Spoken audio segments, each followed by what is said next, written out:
Bueno, a ver, cuando arrancó la semana dijimos, hagamos un programa sobre esto, sobre lo otro y demás, y ahí llega el mensaje de Kevin Bryan, el profesor geográfica e historia en Instagram, a quien vemos ya también en canales de streaming con un montón de gente, y realmente nos alegramos mucho por eso, porque es de acá, es de este semillero. Somos el verano del 98 del periodismo internacional. Dijo, quiero hablar de Irlanda. Es decir, algo que realmente tiene ganas, algo que lo mueve, algo que le gusta. Así que a esa columna después se sumó Pablo Borda. Yo en este momento dejo de ser el conductor, por más que haré preguntas, me convierto simplemente en un aprendiz, en un escucha, en un oyente, para que tomen la palabra ustedes, con un tema que ahora, a partir de lo que sucedió con las Islas Malvinas, bueno, vuelve a ser actual, e incluso si no lo fuera, es interesantísimo y apasionante, así que adelante nomás. Bueno, la verdad que en este caso cuando armábamos la columna con Pablo, lo estuvimos charlando desde inicios de la semana, decíamos, bueno, ¿por dónde podemos encarar esto? Mechando un poco lo histórico, mechando un poco los aspectos actuales y demás. Y la verdad que lo que pasó ayer nos vino como anillo al dedo. Sí, porque si hay una persona que se autodefine como malvinera, sí o sí tiene que conocer la historia de Irlanda. Porque hay una articulación permanente entre la causa de Irlanda en relación a el norte de Irlanda. Yo no voy a decir el otro concepto. Por varias razones. Porque cuando ahora nos vayamos haciendo el recorrido vamos a ver que hay muchos puntos en común entre la causa de Irlanda y la causa de Argentina. Ambos víctimas del imperialismo británico, ambos. Y para eso, la noticia del día de ayer, esta cuestión que levanta de Telegraph, ¿no? Que es ese artículo que después empieza a circular por distintos medios y demás, que abrió un paraguas sobre quizás la posibilidad de que la administración Trump pueda revisar esta situación sobre las Islas Malvinas a raíz de que no había apoyado el Reino Unido a Estados Unidos en su campaña en Irán. Y a partir de esto, bueno, nosotros lo que decidimos es arrancar con un tuit de justamente Juan, que siempre está presente en estos temas, siempre, donde un poco analizábamos esta cuestión, ¿no? ¿Por qué? ¿De dónde sale esto? ¿De dónde sale esta cuestión de Telegraph levantando esto, ¿no? Y por un lado, bueno, sabemos que estamos en un momento en el cual hay presiones en Estados Unidos. Hay distintos sectores que creen que el punto de relaciones con el Reino Unido está en un punto bastante bajo y que obviamente quizás levantar esta cuestión es una forma de presionar para ver si el gobierno de Starmer termina cediendo y realineándose completamente en algunos temas. Por eso ahí lo que Juan propone es muy interesante. Y después lo otro, obviamente, que es ver si en un punto en el que está todo tan bajo, donde aparentemente el laborismo viene muy mal en las próximas elecciones locales que vamos a tener en los próximos días en mayo, como siempre, levantar una cuestión que pueda llegar a generar desde el aglutinamiento nacional y demás, pueda llegar quizás a levantarle un poco la imagen a Starmer y evitar lo que aparentemente podría ser una derrota histórica del laborismo en distintos bastiones del Reino Unido. Pero obviamente que esto levantó en distintos lugares. Tenemos una segunda imagen que fue justamente un tuit que una cuenta irlandesa realizó el día de ayer a raíz de esto. Una imagen que ha circulado bastante desde hace varios años. Esta imagen es del año 1982, momento en el cual se estaba desarrollando la Guerra de Malvinas y el conflicto en el norte de Irlanda seguía en su curso. De hecho, el IRA, del cual ya vamos a hablar, seguía enfrentándose al ejército británico y a las milicias británicas, a la Fuerza Voluntaria Ulster. Y esto llevó entonces a un escenario en el cual se empezaron a ver en Belfast, en distintos lugares, pintadas, ¿no? Pintadas en favor de la Argentina, pintadas articulando la lucha de Argentina, la lucha de Irlanda contra el imperialismo británico. Y estas son cuestiones que son significativas. Después tenemos otro tuit más, que también, ya que veíamos esto, la respuesta británica llegó ayer mismo, en todos lados, saltaron por todos lados. Y más allá del ataque a la Argentina, también ligaron los irlandeses, porque Irlanda siempre se ha manifestado en favor, como veíamos recién en esa cuenta. Y bueno, ante un país, nosotros, bueno, venimos de un programa que dedicamos en parte a Francisco y demás. Bueno, la tradición británica ha repudiado fuertemente a la Iglesia, ha repudiado fuertemente al Papa en todas sus variables. Y es parte de cierto nerviosismo que se está viendo en algunos estratos, que quizás no tiene que ver tanto con movimientos geopolíticos brillantes que estemos haciendo nosotros, sino con que realmente ellos son los que no están atravesando un buen momento interno y a nivel geopolítico tampoco. Así que sin mucho más, pasamos un poco a explicar algunas cuestiones del desarrollo. Vamos a empezar con un mapa, porque si hay una cosa que decíamos es, vamos a buscar los puntos en común que podemos llegar a tener entre Malvinas y el norte de Irlanda. Vamos a decir que en la historia de Irlanda nosotros vamos a encontrar un momento clave, que es en el siglo XIV, momento en el cual se produce lo que es la primera llegada de los ingleses a Irlanda. Se produce allí un desembarco en todo lo que es el sector norte, en la zona de Belfast, ¿bien? Y desde allí lo que muy rápidamente comienzan a hacer los ingleses es a instalar de a poco colonos, población propia.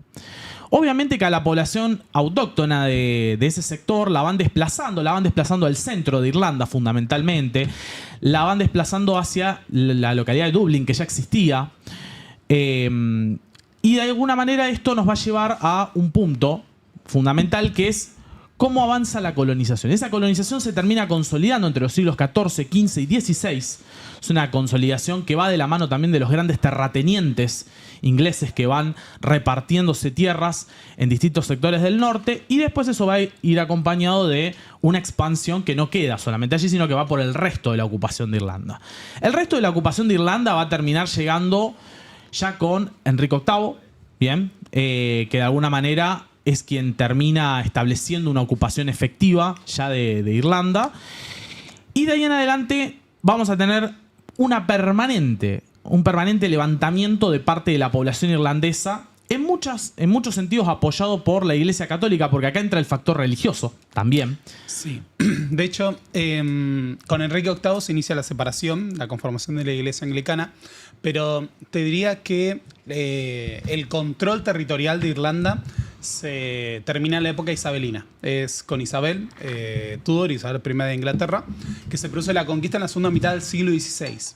Y esto es central porque se da en un contexto en el cual Inglaterra está saliendo al Atlántico. 1588, derrota de la Armada Invencible, ¿no? Durante ese intento de incursión española en el Reino Unido.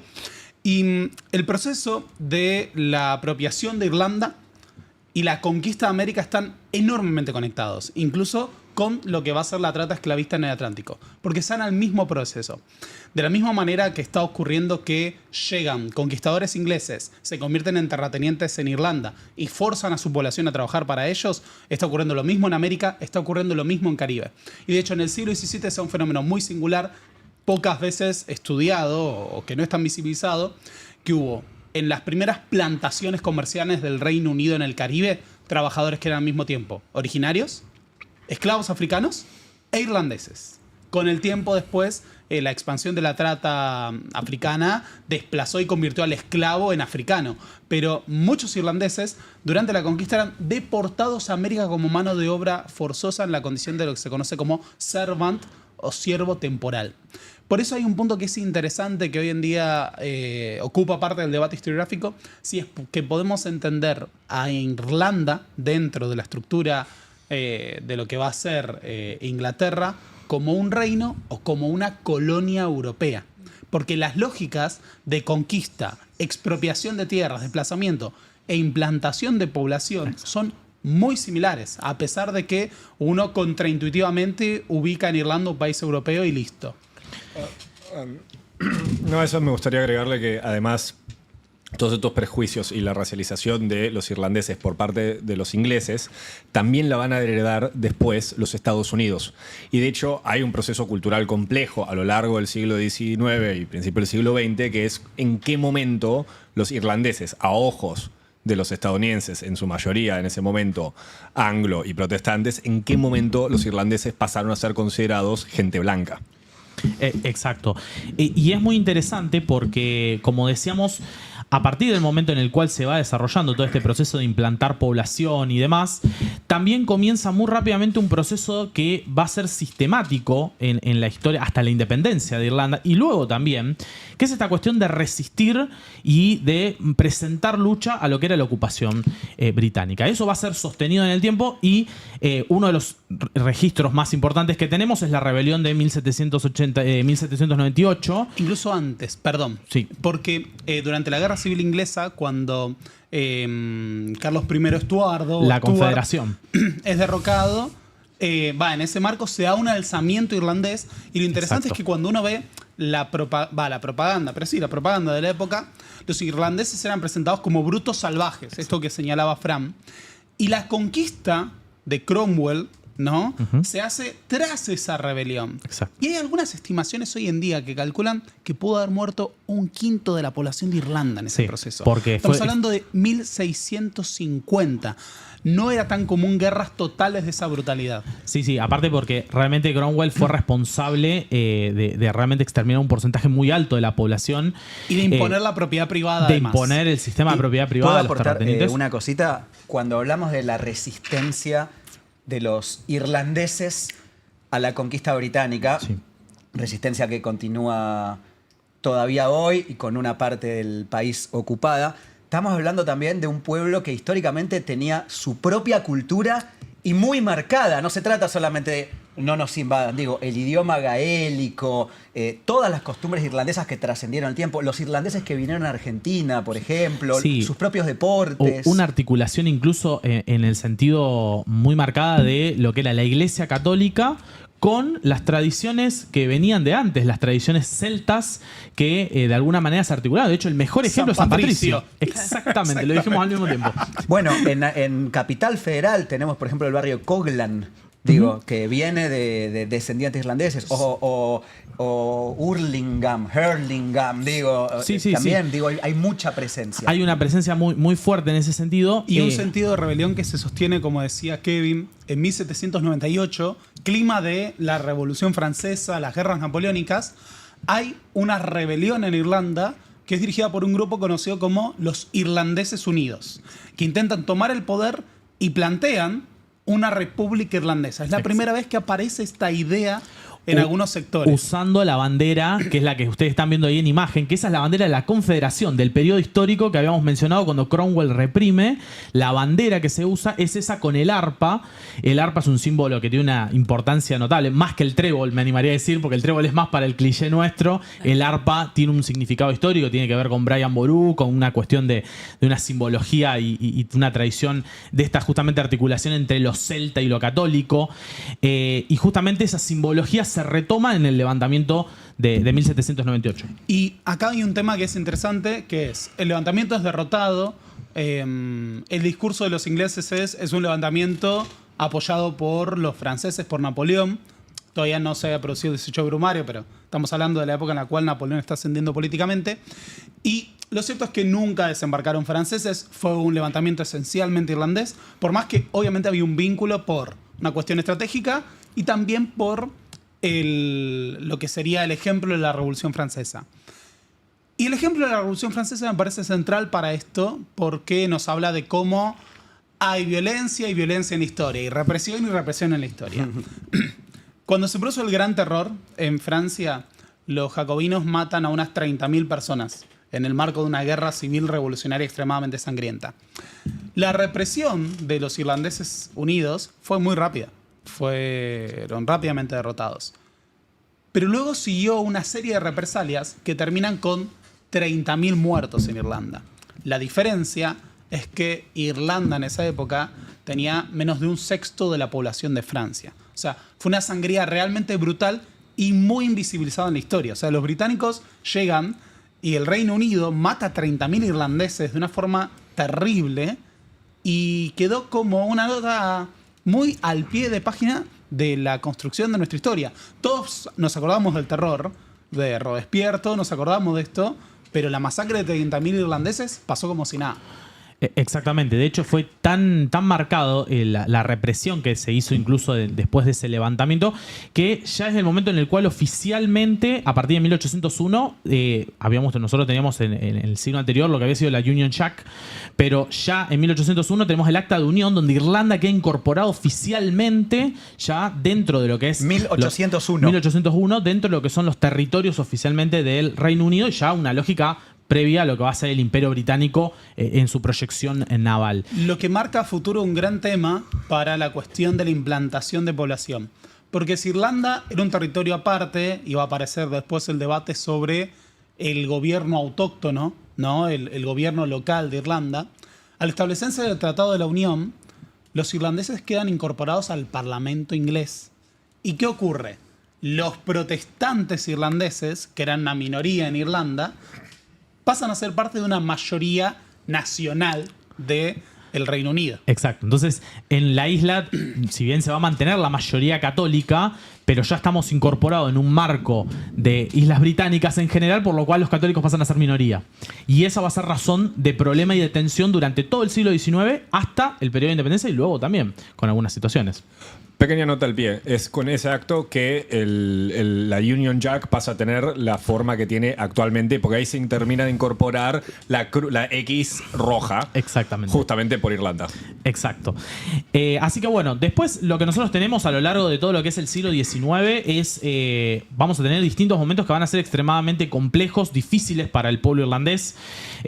Uno de los más conocidos es la Gran Hambruna, que es un hecho que por ahí nosotros a veces lo sentimos nombrar además, pero fue realmente una tragedia demográfica. 1 millón de personas en el siglo XIX. Cuando, ni hablar, no quiero detenerme acá, pero cuando hablamos de las hambrunas del socialismo en el siglo XX, estamos hablando de 1 millón de personas en una época en la cual demográficamente había mucha menos población. Exactamente, y que comienza aparte con una situación que rápidamente termina de alguna manera extendiéndose, y cuando la situación de la hambruna se extiende por toda la isla, la decisión que toma la Royal Navy en ese momento es establecer una cuarentena.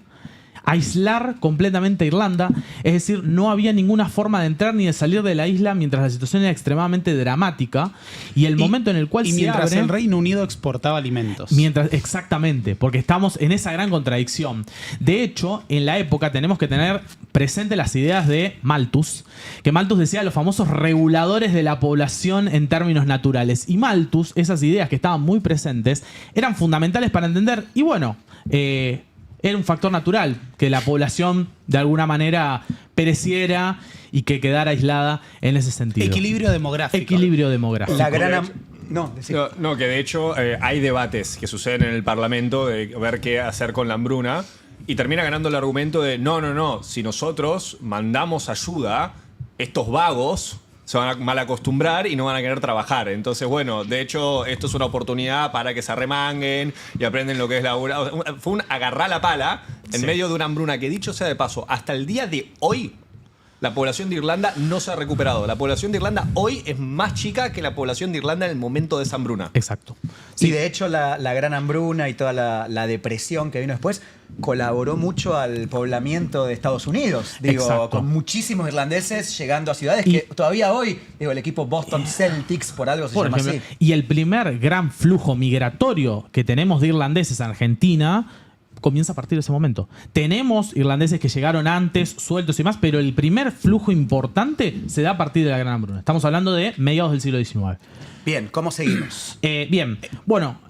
No, el punto culmine, o sea, si tenemos que pensar en esto, es el surgimiento de los partidos políticos modernos irlandeses a principios del siglo XX y el debate del gobierno local. Un debate en el cual los sectores protestantes, este es un tema más que interesante, que eran el sector ahí importante de Irlanda del Norte, los futuros voluntarios de Ulster y ese sector, eran opositores a tener un gobierno propio. ¿Cuál era el debate? Irlanda debería tener su propio parlamento, su propio gobierno, ser parte de esta estructura teniendo en cuenta sus particularidades. Entonces decían, no queremos un gobierno propio, porque si tenemos un gobierno propio acá, pasamos a ser la minoría. En cambio, ahora somos parte de la mayoría protestante unionista. Exacto. Y todos esos debates se están dando. Hay un clima de escalada política y confrontativa entre los unionistas, los que quieren ser parte del Reino Unido, y los católicos nacionalistas. Y en ese marco Primera Guerra Mundial. Exacto.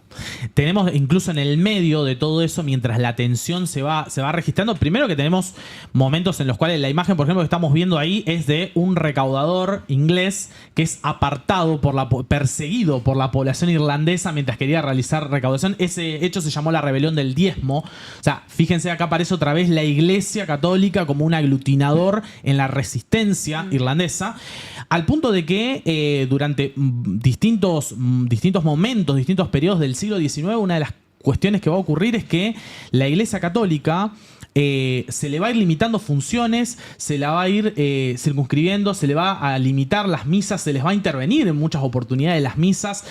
Y ni hablar, justo cuando vos mencionabas, Fer, la cuestión del gaélico, por ejemplo, es prohibido el gaélico, por lo cual las sociedades pasan a ser sociedades secretas que trabajan desde espacios clandestinos.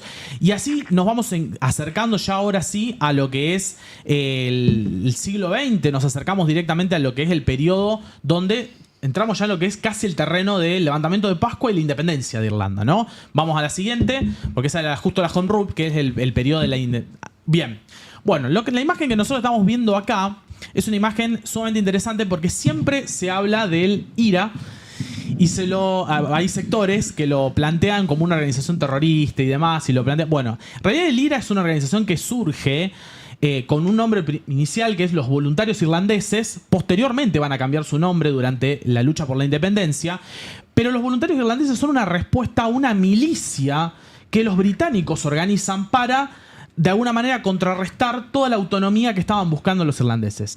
Ese grupo, esa milicia paramilitar que los británicos crean, obviamente con los servicios de inteligencia jugando muchísimo en ese sentido, se va a llamar Fuerza Voluntaria Ulster. Ese es el nombre que tenemos. Y la Fuerza Voluntaria Ulster va a acompañar durante todo el siglo XX el periodo y todo lo que fue la ocupación británica y la lucha para intentar contrarrestar la causa republicana y la causa de la Irlanda libre. Entonces, en ese contexto en el cual los británicos crean a la Fuerza Voluntaria Ulster, surge como contrarrespuesta y como una necesidad de defender la Home Rule, de defender la autonomía y de luchar luego por la independencia, el cuerpo de voluntarios irlandeses que posteriormente se va a terminar transformando en el IRA. Que es Irish Revolutionary Army. Republic. Ok. El ejército republicano irlandés. Bien, ahí tenemos algunas imágenes de sus combatientes. Cuando se produce el alzamiento de Pascua, y empieza como un alzamiento, si queremos, reducido, con un tema central. La Pascua católica, en una época en la cual había una fuerte represión y básicamente la mayoría protestante mantenía en la marginalidad el culto católico. Se produce un alzamiento que se da en el marco de la Primera Guerra Mundial y que es utilizado en ese momento desde el discurso británico para decir son agentes germanos, sí, son alemanes. Exacto, y claro. de hecho, los republicanos irlandeses tenían un gran debate de si nos convenía en este momento o no, porque nos van a tachar de agentes alemanes. Y el punto es, bueno, en este momento que el ejército británico está peleando en el Reino Unido, hay que hacerlo. Y el alzamiento de Pascua es un alzamiento relativamente reducido, que en un primer momento no moviliza a toda la población, pero lo que lo termina de movilizar, si queremos de alguna manera, son las represiones que siguen. Las fuerzas realistas básicamente ejecutan a los principales líderes, hay montones de detenidos, ahí se da una lógica aún más visible de ocupación y ahí tenemos justamente la emergencia de la lucha del IRA. Sí, lo que los británicos intentan hacer en el levantamiento de Pascua es generar un efecto de mostrar a partir de la ejecución de los principales líderes que la situación se iba a mantener calma y que las consecuencias eran esas en caso de que ocurrieran levantamientos. Lo que va a terminar generando es lo contrario, un aglutinamiento del nacionalismo irlandés, sobre todo a partir de la causa republicana, que va a terminar siendo fundamental en los años siguientes. La imagen que nosotros estamos viendo ahí es, primero, hay algunas cuestiones bastante icónicas para mencionar del levantamiento de Pascua. El levantamiento de Pascua, del cual ahora justamente se están cumpliendo 110 años, es un hecho muy importante, primero porque es la primera vez donde se plantea otra vez el concepto de República Irlandesa y se proclama oficialmente. De hecho, en Dublín se hace en la oficina de correos lo que es la proclamación oficial de la República. Flamea por primera vez la bandera republicana, bien, y el que hace flamear la bandera era alguien que nació en Argentina, Eamon Bulfing, bien, que nació en Argentina a finales del siglo XIX. Otra coronación de gloria. Otra coronación de Otra gloria. coronación Formó de parte gloria. de este proceso y fue el encargado de izar la bandera en la oficina de correos cuando ocurrió el levantamiento. Eamon Bulfing después, obviamente como muchos de los que formaron parte, fue detenido y luego de una amnistía que se entregó 1 año y medio después, él vuelve a la Argentina y termina después siendo uno de los principales funcionarios que Irlanda designa en nuestro país. Por lo cual va a terminar cumpliendo funciones diplomáticas durante un tiempo. ¿Bien? O sea que los inicios de los vínculos diplomáticos oficiales entre Irlanda y Argentina, por primera vez, ya con Irlanda como Estado, se van a dar de la mano de Eamon Bulfing, que es una figura también bastante interesante e icónica. La guerra de independencia de Irlanda tiene una particularidad. Se asimila mucho al modelo de lo que hoy llamaríamos la guerrilla urbana. El AIRA empieza siendo una fuerza muy improvisada y los ataques se parecían mucho a los que hacían las organizaciones revolucionarias en los años 60, 70, tipo tomar comisarías, robar explosivos, ese tipo de cuestiones. Y también había sectores rurales. Ahora, acá hay que añadir que las tropas del AIRA no solo peleaban contra las fuerzas de la policía y demás, peleaban contra los voluntarios de Ulster, pero también contra los famosos Black and Tan, que eran oficiales del ejército británico, veteranos de la Primera Guerra Mundial, licenciados, que fueron movilizados para reprimir. Eran famosos por sus uniformes caqui y negros y que básicamente se les daba mano libre para cometer las atrocidades que quisieran. La Violaciones, brutalidad que se les pueda llegar a ocurrir las cometían estos grupos, y eso también generó que la población civil en buena medida empezara a simpatizar con el AIRA, porque era básicamente el brazo de la resistencia frente a esa brutalidad que la ocupación británica encarnaba.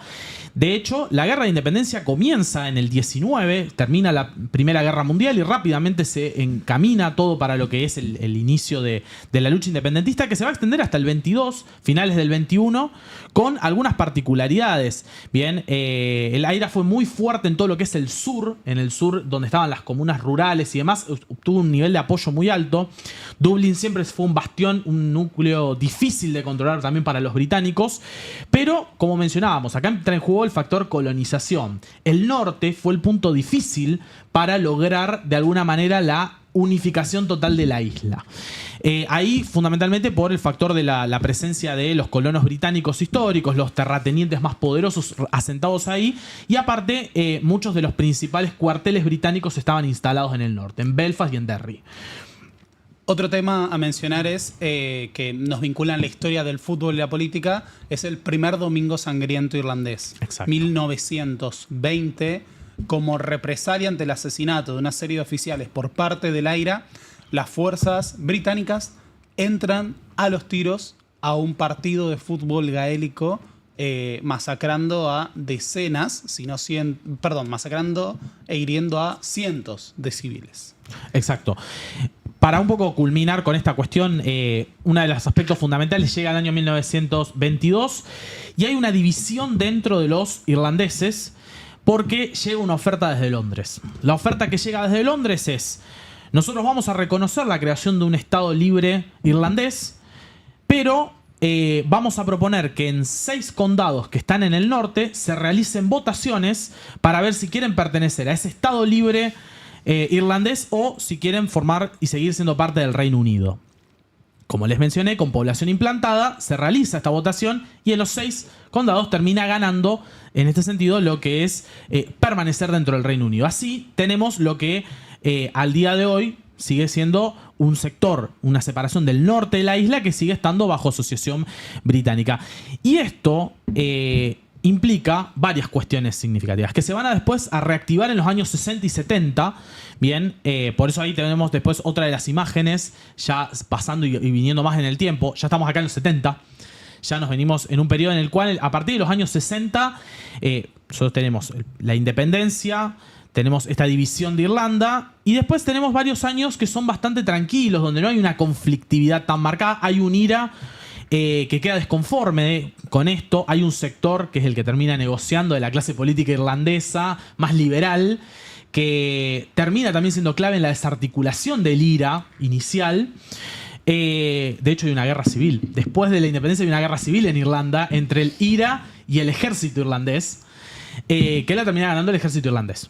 Y dentro del apoyo del ejército irlandés inicial estaban también los británicos, porque los británicos querían desarticular al IRA, porque era la pata más revolucionaria de choque que existía. Dos cosas que me parece importante señalar. Una, la Primera República de Irlanda llega al poder con un programa muy progresista para la época. Participación política masculina y femenina, se planteó reformas al estilo de los laboristas, hubo mucha inspiración del socialismo en esa época. Y el otro, que no está de más recordar. Hablamos de los 6 condados y de lo que va a ser Irlanda del Norte como mayoría protestante. Pero ojo, el 60% son protestantes y el 40% son católicos. Exacto. Porque cuando decimos mayoría protestante no es absoluta. Claro. Pasan a haber una minoría importante, que es casi la mitad de la población, que quedaron en esa situación y que votaron en contra. Exacto, y en los años 60 es donde el momento en el que se reactiva el conflicto en el norte de Irlanda. Ahí tenemos una etapa que en la historiografía irlandesa o en la historiografía también inglesa se lo conoce como The Troubles, que es básicamente uno de los periodos más turbulentos que va entre los 60 y finales de los 90. Es el momento en el cual vuelve a reaparecer la Fuerza Voluntaria Ulster, se encarga de hostigar a la población católica en el norte de Irlanda, y eso termina generando un reactivamiento del IRA, que vuelve a aparecer el IRA provisional, que termina siendo uno de los brazos fundamentales, y acá vamos a una lucha fuerte entre ambos cuerpos, donde tengo que mencionarlo porque acá van a aparecer seguramente quienes por ahí digan, bueno, pero el IRA realizaba ataques terroristas. Bueno, y la Fuerza Voluntaria Ulster también. De hecho, los primeros ataques terroristas que se registran en Derry, en Belfast y demás, los realizan la Fuerza Voluntaria Ulster sobre los barrios católicos. Eso va a generar una respuesta inmediata del IRA con una respuesta de ataques terroristas y demás. Entonces hay también que mencionar esa parte de la historia, porque si no caemos en el juego de lo que la historiografía británica promueve, que es que el IRA era una organización terrorista y jamás menciona a la Fuerza Voluntaria Ulster. Yo que soy de la década del 80, digamos, y que en los 90 tenía 10, 12 años y que me estaba en ese momento interiorizando, leyendo el diario, una costumbre que ya no existe más, aprendiendo. Me acuerdo que había 2 grupos terroristas en Europa que eran IRA y ETA. Yo no entendía muy bien de qué se trataba, qué pasaba, pero leí el diario y era como, hoy atentado de IRA en Derry, vamos a poner, Exacto. o en Tipperary, no sé. Hoy atentado de ETA en X. Digo, y eran como, bueno, uno leía el diario y yo no entendía muy bien de qué se trataba, pero era, wow, 2 grupos guerrilleros, etcétera, ¿no? De hecho, voy a decir una obviedad, un pequeño paréntesis de la columna, pero no. La existencia de estos programas también tiene que ver con eso, o sea, con que pareciera que siempre la violencia y la historia, hay violencias y hay violencias, hay hambrunas y hay hambrunas, entonces todos sabemos de las hambrunas de un lado, pero después ocurre estas hambrunas en la historia de Irlanda y nadie tiene la más mínima idea. Hoy en la actualidad lo vemos en lo que decían antes, digo, hay genocidios y hay genocidios. Entonces, algunos se callan, otros se tergiversan o se utilizan en sentido propio. Por eso también tenemos que hacer programas como este, ¿no? Hay regímenes y hay regímenes. Claro, exactamente. O sea, hay regímenes y hay democracias. Entonces, bueno, me parece también es un poco esto. Yo cuando decía un poco en joda antes de que arranque la columna de la historia de Irlanda no sé nada, es porque efectivamente de la historia de Irlanda no sé nada. Y también hay una voluntad de que no sepamos nada de la historia de Irlanda mientras Milei da conferencias sobre la cantidad de muertos que trajo el socialismo. Te sorprendería en términos historiográficos incluso lo poco, o sea, hay mucha producción, pero lo poco que se le da divulgación, no circula. No, porque de hecho, por lo que decías antes, si esto no quedara en un continente europeo, estaríamos en condiciones de decir, esto es una colonia. Sí. Y es un comportamiento imperial. Como es europeo, parece que queda mal decir que hubo colonias en Europa. Pero me parece que además el reflejo con lo argentino y con la situación, ahora vamos a hablar de Colombia, vamos a hablar de Cuba, es inevitable en términos históricos. Uno que capaz es una historia que tiene un poco más fresca. Y creo que también hay que hacer un poco el ejercicio de exponer esa hipocresía.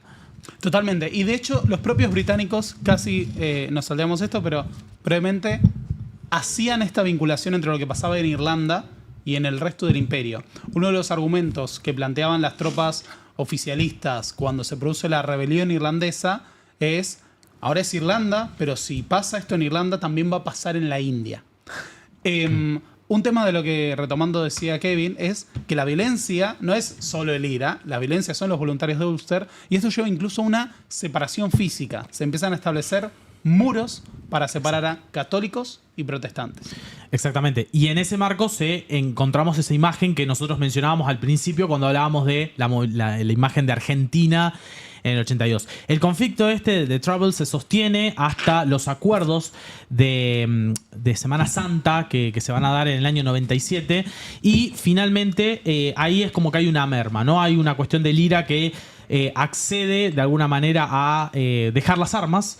Se da también lo mismo con la Fuerza Voluntaria Ulster, que se supone que queda disuelta también en esos acuerdos y se habla de un principio de reintegrar en términos políticos. Entonces como que la lucha de la reunificación va a seguir en términos políticos pacíficos, sobre todo con un partido que es el Sinn Féin, que es básicamente el que aglutina un poco la causa republicana.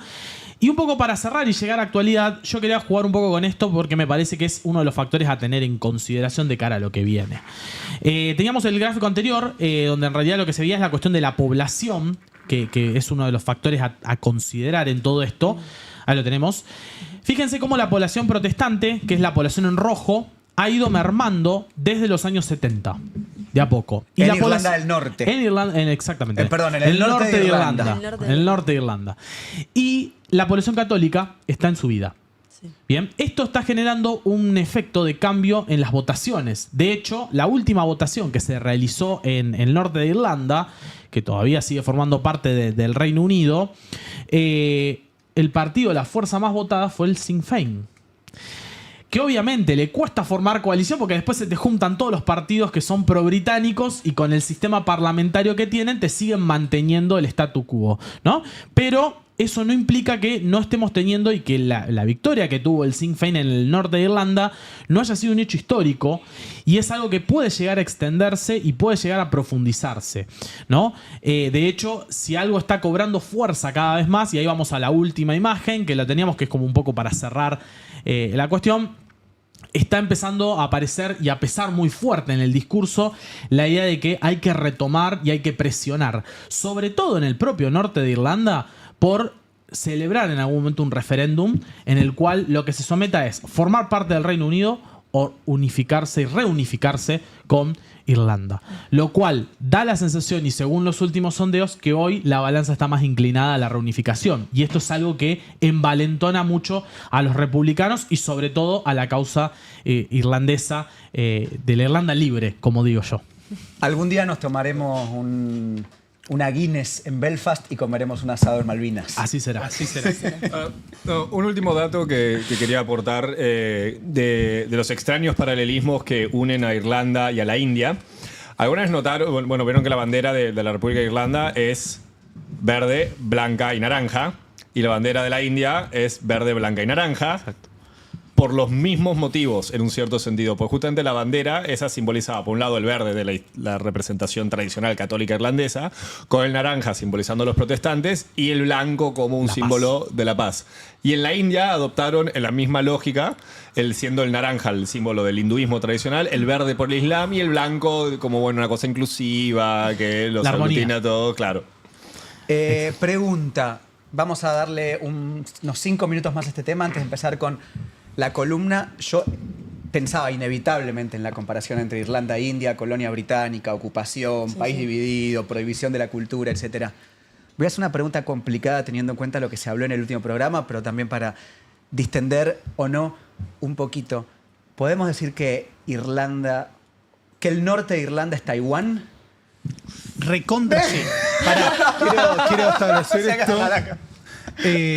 Alguna vez me pasó de tener esta discusión. Quería escuchar el cintureo de Tayana. Yo quería escuchar el es un poco más relevante. Alguna vez me pasó esta discusión de que te digan, bueno, Irlanda del Norte, Irlanda del Sur. No. De hecho, hay territorios de la República de Irlanda que están al norte de territorios de Irlanda del Norte. No, es una división absolutamente artificial. Y está muy claro que es el territorio que el Reino Unido pudo mantener de la misma manera que Taiwán fue el territorio que los nacionalistas pudieron retener. Pero lo que decíamos antes, incluso en ese esquema de decir, no, pero acá, complicando a Tayana, pero incluso en ese esquema de decir, no, porque acá los protestantes eran mayoría, eran una leve mayoría, bueno, una mayoría por no por mucho, pero era mantener ese status quo de sostenerse como un sector privilegiado en una región que era mayoritariamente católica.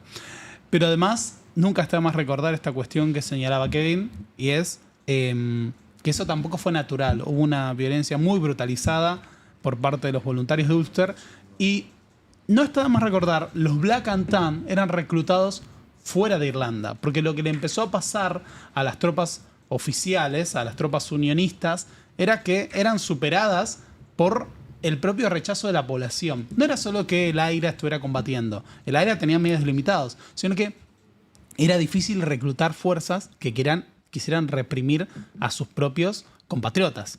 Incluso siendo protestantes pasaba este problema que a veces uno omite, que es, había protestantes y demás que capaz dicen, bueno, yo estoy acá, pero no estoy para calzarme un fierro e ir a matar a otros irlandeses porque quieren la independencia. Una última reflexión que quería hacer para cerrar con esto era, por eso es tan importante que nosotros conozcamos desde Argentina y desde nuestra causa Malvinas lo que pasa en Irlanda. Porque, digo, Irlanda para nosotros, vamos a poner en estos términos, es alguien que está al lado del Reino Unido, es alguien que de alguna manera está con una lucha vigente, y nuestros reclamos van de la mano. Y nos dieron a William Brown, John William Cook, Kevin Bryant y al colorado Juan Felipe Salguero Café Quieto, que le mando un abrazo porque es su cumpleaños. Feliz cumple. Y lo último, Fran, para cerrar el tema. No, a ver, hay ciertos paralelismos que se pueden hacer. Me parece con el caso de Taiwán hay una diferencia, que es que no hay ninguna diferencia étnica, digamos, entre los taiwaneses y el resto de los chinos continentales son Han. Pero todo el status quo en relación a Taiwán son dos organizaciones que afirman ser el único gobierno legítimo del mismo país. Claro. La República Popular China y la República de China. Pero hasta ahora el status quo, o sea, ambos dicen ser que son los representantes de un único gobierno, que es el único gobierno de China, mientras que en el caso de el enclave colonial que todavía mantiene el Reino Unido en la isla de Irlanda, legalmente forma parte del Reino Unido. O sea, hay una afirmación de ser parte de otro país, lo cual también abre otra serie de posibilidades. Y dicho sea de paso, si algún día pasan por Dublín, pueden visitar la estatua del almirante William Brown, una estatua donada por la ciudad de Rosario. Muy bien, muy bien. Vamos, Rosario, ¿no? Siempre vigente, siempre cerca. Esta es mi manera de promocionar que mañana voy a estar en Cabaret Voltaire hablando de la India. Por favor, chicos, síganme. Mañana en Cabaret Voltaire, Fran Tayana hablando sobre India. Pueden ver su película también, Tayanama, en YouTube. Fran se pasó varios meses en India y nos contó básicamente de qué se trata este país, que más que país es un subcontinente, una civilización. Bueno, una cosita más, perdón, porque piden bibliografía y hay una película que tengo el nombre en inglés, pero ¿cómo es el nombre en español? ¿El viento que mece la ira? Exactamente. El viento que mece la cebada. Que agita la cebada, sí, una cosa así. Del gran Ken Loach. Que actúa Cillian Murphy, que me parece que muestra muy bien esta cuestión de cómo cierta población, en virtud del nivel de violencia que tenía el imperialismo británico, se ve plegada a la lucha también. A ver. Gran película, larga, pero gran película. Y Cillian Murphy, Argentina, gran defensor de Irlanda unificada. Sí, no sé si se escuchó, pero sí. Y Cillian Murphy, gran defensor de Irlanda unificada también. Argentina, Irlanda, países hermanos por un montón de cosas, por ejemplo el almirante Brown, pero también porque ambos tienen porciones de su territorio ocupados por el imperio, por el ex imperio británico. Bien, acá la gente aclara, El viento que acaricia el Prado es el nombre de la película, así, bueno, queda recomendada. Brillante, Kevin, Pablo, bueno, Fran siempre con sus datos que aportan más y más conocimiento a la mesa. Y voy a agarrar un poco la posta, primero porque el conductor sigue un poco dormido, pero lamentablemente va a tener que arrancar su columna, así que se va a tener que despertar en estos 5 segundos.